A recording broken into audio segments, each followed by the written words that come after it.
नमस्ते बच्चों, स्वागत है आपका सरदार वल्लभ भाई पटेल इंग्लिश मीडियम स्कूल जावल की ऑनलाइन क्लासेस में। मैं हूँ आपकी हिंदी टीचर तृप्ति पंकज पवार और आज हम पढ़ेंगे कक्षा 8वीं विषय हिंदी की इकाई 2 का 7वां अध्याय, जिसका नाम है स्वराज्य मेरा जन्मसिद्ध अधिकार है।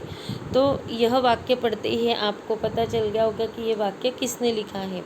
किसने? लोकमान्य बाल गंगाधर तिलक जी ने। तो यह एक महान पुरुष थे, हमारे देश के बड़े क्रांतिकारी और महान व्यक्तित्व वाले इंसान थे।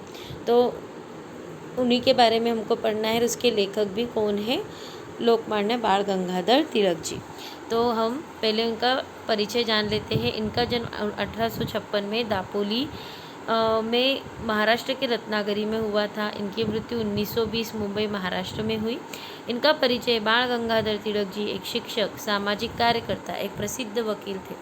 आप देश के पहले ऐसे स्वतंत्रता सेनानी रहे जिन्होंने पूर्ण स्वराज्य की मांग करके अंग्रेजों के मन में क्षोभ पैदा कर दिया। पूर्ण स्वराज्य की कि नहीं, ये पूरा हिंदुस्तान हमारा है और ये हमें पूरा का पूरा चाहिए, स्वराज्य चाहिए हमें पूरा। जन समाज ने आपको लोकमान्य की उपाधि दी, अर्थात इनका नाम लोकमान्य नहीं था, इन्हें लोगों ने उनके कार्य पे से उन्हें नाम दिया लोकमान्य। प्रमुख कृतियाँ इनकी है: गीता रहस्य, वेदकाल का निर्णय, आर्यों का मूल निवास स्थान, वेदों का काल निर्णय और वेदांग ज्योतिष आदि। अब गद्य संबंधी हम जानेंगे कि प्रस्तुत भाषण में तिलक जी ने स्वराज्य के अधिकार को आत्मा की तरह अजर अमर बताया है। तो ये जो है अध्याय, ये एक भाषण है जो कि लोकमान्य तिलक ने कहा है। तो इसमें स्वराज्य कितना अधिकार जो है, स्वराज्य का अधिकार यह हर व्यक्ति की आत्मा है और वो उसे अजय अमर बनाता है। तो यहाँ तिलक जी ने राजनीति, धर्म, स्वशासन आदि का विस्तृत विवेचन किया है। प्रस्तुत पाठ से स्वराज्य के प्रति तिलक जी की अटूट प्रतिबद्धता दिखाई पड़ती है। तो हम पाठ को पढ़ेंगे। मैं यद्यपि शरीर से बूढ़ा किंतु उत्साह में जवान हूँ। मैं युवावस्था के इस विशेषाधिकार को छोड़ना नहीं चाहता। अपनी विचार शक्ति को सबल बनाने से इनकार करना यह स्वीकार करने के समान होगा कि मुझे इस प्रस्ताव पर बोलने का कोई अधिकार नहीं। तो यहाँ पे तिलक जी भाषण देते हुए कहते हैं कि मैं अगर बूढ़ा हूँ फिर भी मेरा जो उत्साह है वो एक जवान व्यक्ति के समान है। तो युवावस्था, इस प्रकार की युवावस्था को मैं छोड़ना नहीं चाहता। मैं हमेशा मन से अपने कार्यों से क्या रहना चाहता हूँ? जवान रहना चाहता हूँ। अगर विचार शक्ति को सबल बनाने से इनकार करना, मतलब जो उनकी विचार शक्ति, जो स्वराज्य की आकामना है, तो उसे इनकार करना इस प्रकार से होगा कि मुझे कोई भी बोलने का अधिकार नहीं है। आगे तिलक जी कहते हैं, अब मैं जो कुछ बोलने जा रहा हूँ वह चिर युवा है। शरीर बूढ़ा जर्जर हो सकता है और नष्ट भी हो सकता है, परंतु आत्मा अमर है।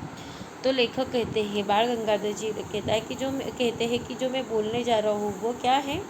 एक चिर युवा है, अर्थात हमेशा युवा रहने वाली ऐसी बातें हैं। अगर मैं बूढ़ा भी हो गया हूँ, मेरा शरीर नश्वर भी हो गया है, फिर भी मेरी आत्मा क्या है? अमर होते हैं।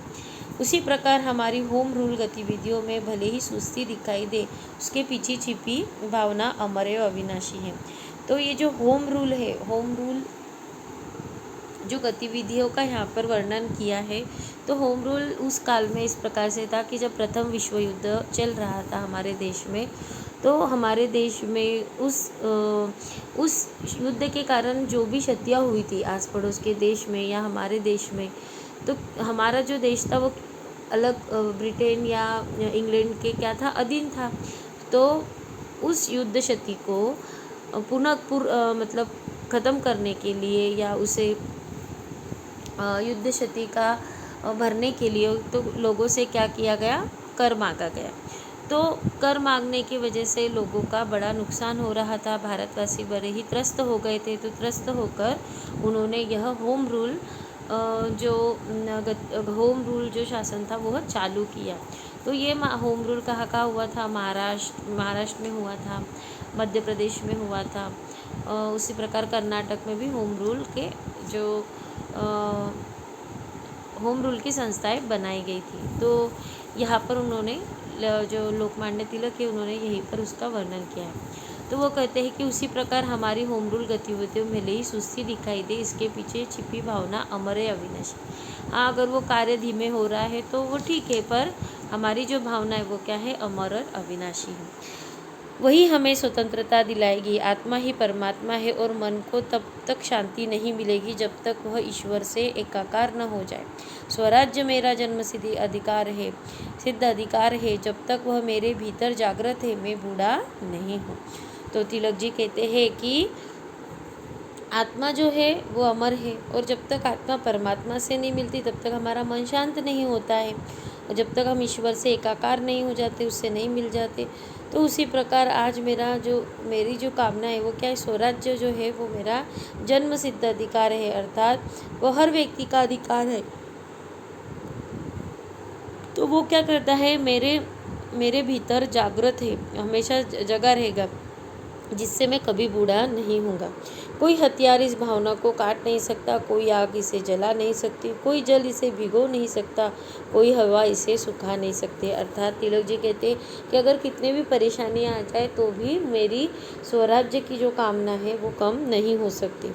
मैं इससे भी आगे बढ़कर कहूँगा कि कोई CID पुलिस इसे पकड़ नहीं सकती। मैं इसी सिद्धांत की घोषणा पुलिस अधीक्षक जो मेरे सामने बैठे हैं के सामने भी करता हूँ, कलेक्टर के सामने भी, जिन्हें इस सभा में आमंत्रित किया गया था, और आशुलिपि लेखक जो हमारे भाषणों के नोट्स लेने में व्यस्त है के सामने भी हम स्वशासन चाहते हैं, और हमें मिलना ही चाहिए। तो जो भी उस भाषण में उनके प्रमुख बैठे हुए थे, उनसे भी ना डर के वो यह बात बड़ी निडरता से कह रहे थे।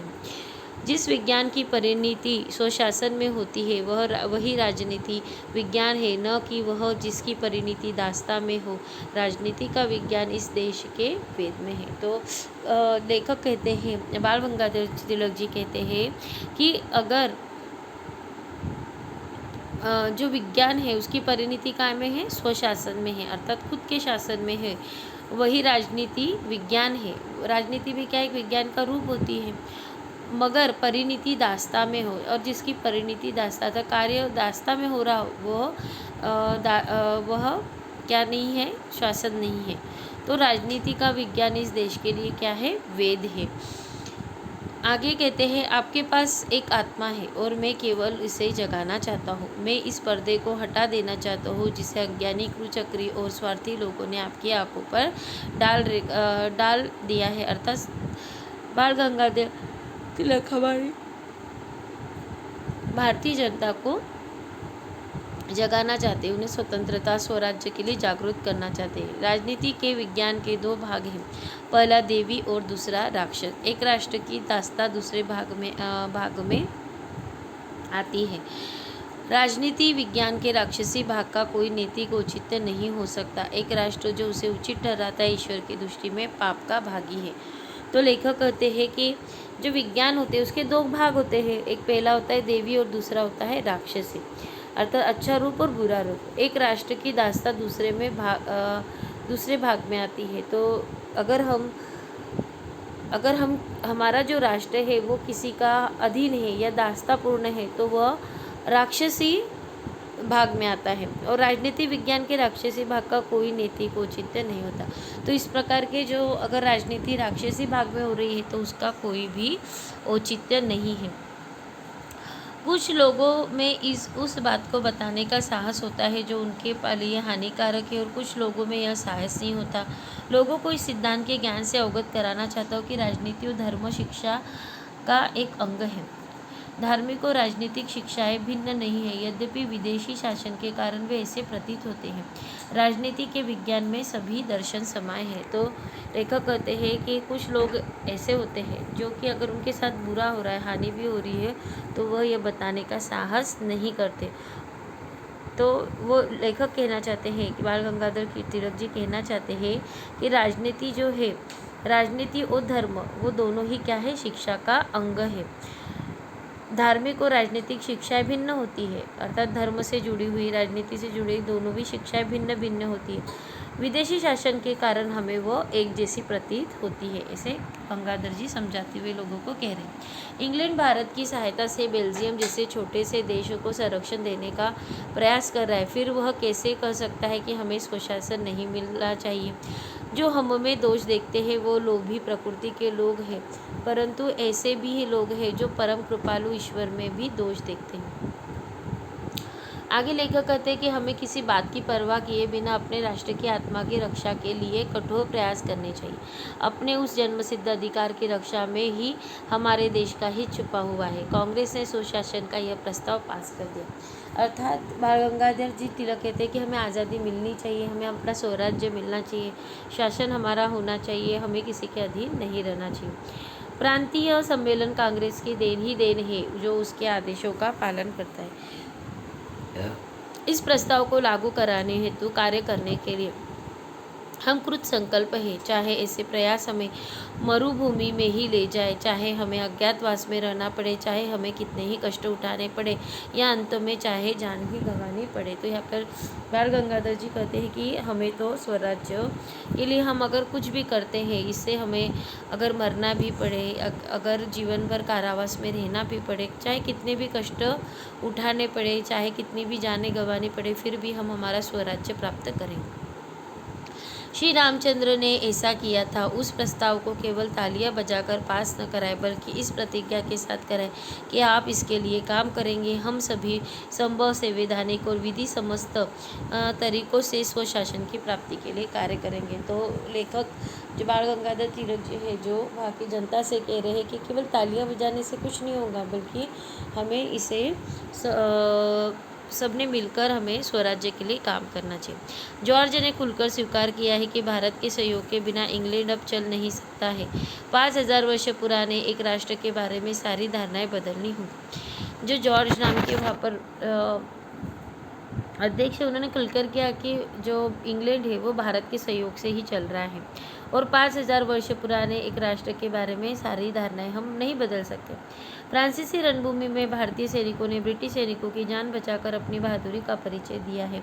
हमें उन्हें बता देना चाहिए कि हम 30 करोड़ भारतीय साम्राज्य के लिए अपनी जान भी देने को तैयार हैं।